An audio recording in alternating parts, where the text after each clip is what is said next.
I would sum myself up as a bits and pieces player. I'd kind of fill in the gaps. But I'm happy to just do whatever the team needs. I'll bowl when we're under pressure, or I'll field wherever the ball's going.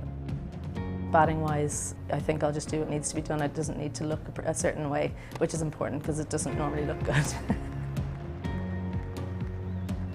I remember my brother teaching me to bowl a googly when I was like 6. I think he just thought it'd be funny.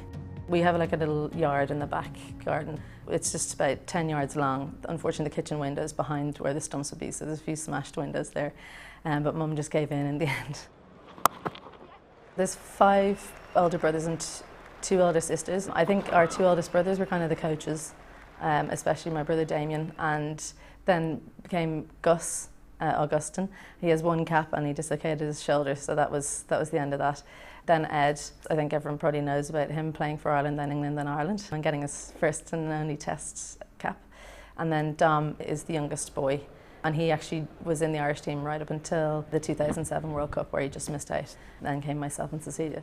We've a very eclectic mix, so there's a very broad range of topics, but cricket's pretty high on it. And if there is cricket on, the rule is if it's on TV, that's what's played. I don't think I can overestimate how important it is to have my sister there, because cricket's such a tough game, mentally especially. So when things aren't going right, you have that support network automatically. I'm so proud of her. If I had to choose between her doing well and me doing well, I think I'd always choose her. It's the thing about being a twin, you just are always pulling for your other half. And I love watching her play. She's much prettier to watch than me. So if you're looking for someone to kind of get a job done, I might be the one. And if you're looking for someone to actually enjoy watching for an afternoon of cricket, she's the one you probably choose.